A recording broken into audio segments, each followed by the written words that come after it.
देखिए, पहाड़ों के बारे में ये कहा गया, खास तौर से उत्तराखंड के बारे में ये कहा जा रहा था कि एक वक्त में ये वाटर रिजर्व था भारत का, water bank of Asia, not just India. Uttarakhand now seems to be facing an acute water shortage. यहाँ दिक्कत हो रही है और ये दिक्कतें किस तरीके से बढ़ी हैं वो भी हमने होते हुए देखी हैं खबरों में। इसके लिए एक अर्जेंट इंटरवेंशन की ज़रूरत है। Climate change aligned with Mission Life, which is lifestyle for environment. Now, Reckitt plans to develop 14 climate-resilient model schools in Uttarakhand that will nurture environmentally aware students, reinforcing the state's climate mitigation and adaptation efforts and contributing to the achievement of sustainable development goals. The first such school was set up in June this year in Uttarkashi. Today, we are going across to the second CRI school in Rudraprayag और हमारे सहयोगी किशोर कुमार रावत वहां से हमारे साथ जुड़ गए हैं और ये रिपोर्ट दे रहे हैं। जी किशोर।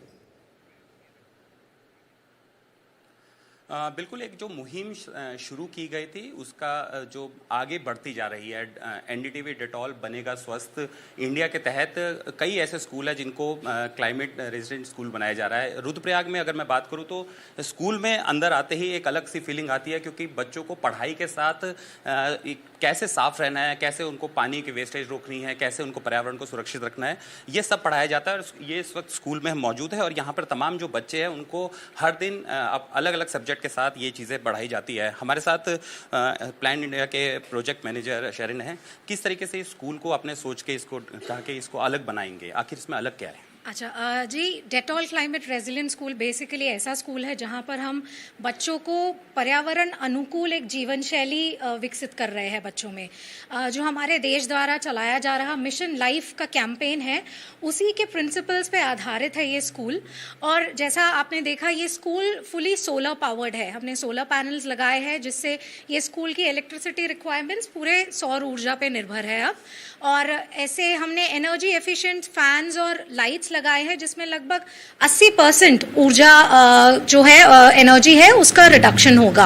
हमने ऐसे टैप्स लगाए हैं जिससे लगभग 60 to 70% वाटर वेस्टेज में कमी आएगी।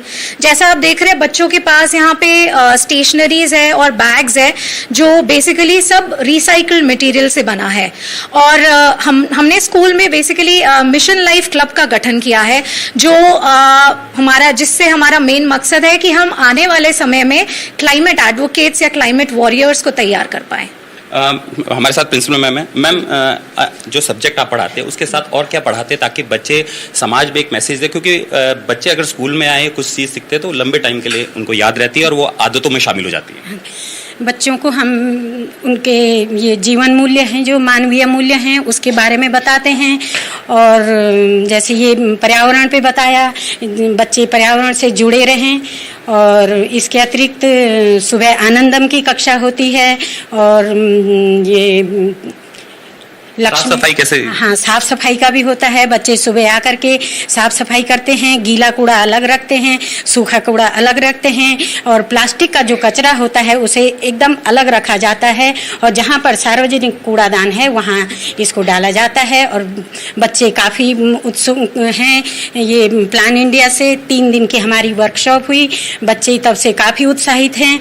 और बच्चों को ये बताया जा रहा है कि आगे का जो जीवन है, हमारा तो जीवन काफ़ी आगे चला गया है, तब वातावरण बहुत शुद्ध था, अब वातावरण में काफ़ी परिवर्तन हो रहा है, प्रदूषण ज़्यादा हो रहा है। तो बच्चों को जो रिसाइकिल की वस्तुएं दी गई हैं जिससे कि बच्चे अपने आगामी जीवन में सुचारू रूप से अपना सुनियोजित कार्य कर सकें। अगर उत्तराखंड की बात करो तो उत्तराखंड में बहुत सबसे ज़्यादा बीमारियां जो है वो पेट से संबंधित है, चाहे वो लीवर का है या किडनी का है या फिर अन्य गैस स्ट्रोक की प्रॉब्लम है, सबसे ज़्यादा प्रॉब्लम होती है। बेटा, आप स्कूल में थोड़ा खड़े हो जाएंगे आप स्कूल में क्या मतलब इस तरीके से, जैसे यहाँ पे बड़े अच्छे से स्लोगन लिखे हुए हैं, सूखा कूड़ा गीला कूड़ा अलग रखे, किस तरीके से आपने सीखा है यहाँ पे और क्या क्या पढ़ाया जाता है? आपको पता है कि हाथ धोने हैं और उनको तब खाना खाना है, और आसपास के जो लोगों को, दोस्तों को या परिवार वालों को बताते हैं आप? जी, हमने अपने मम्मी पापा के पास भी बताया। और पहले हमारे घर के आसपास बहुत कचरा होता था, तो हमने फिर जो हमारे जो घर के बड़े हैं, हमने उनको कहा कि गीला कचरा और सूखा कचरे के लिए अलग अलग गड्ढे या डस्टबिन बना सकते हैं, जिससे हमारे आसपास कोई गंदी बदबू ना फैले, जिससे हमें नुकसान हो या हमें बीमारी हो, जिससे कीटाणु ना फैले। इसके लिए हमने अलग अलग कचरे बनाए हैं। तो बहुत सारे यहाँ पे बच्चे बेटे आपका नाम क्या है? सुहानी। आपने क्या सीखा है यहाँ पे? जैसे रेन वाटरिंग है, पानी की बचत करनी है, पानी वेस्ट नहीं करना है, हाथ धो के खाना खाना है, क्योंकि बीमारियां अक्सर हो जाती है ज़्यादा। सर, हमें हमारी मैम लोगों ने कहा है जो हमारी पुरानी किताबें और कपड़े होते हैं उनको दान करने चाहिए, और गीला कूड़ा और सूखा कूड़ा अलग अलग डस्टबिन में डालने चाहिए। अगर कोई जानवर होगा तो उसको खाएगा तो उसकी तबीयत या उसकी जान भी जा सकती है इसमें। अच्छा, पॉलीथीन बड़ा कहते हैं कि पॉलीथीन नहीं फेंकनी चाहिए, क्योंकि पॉलीथीन खराब पर्यावरण को खराब कर रही है, एनवायरनमेंट को खराब, पानी, उसमें भी कुछ जगह किस तरीके से पॉलीथीन को हम नगर पालिका को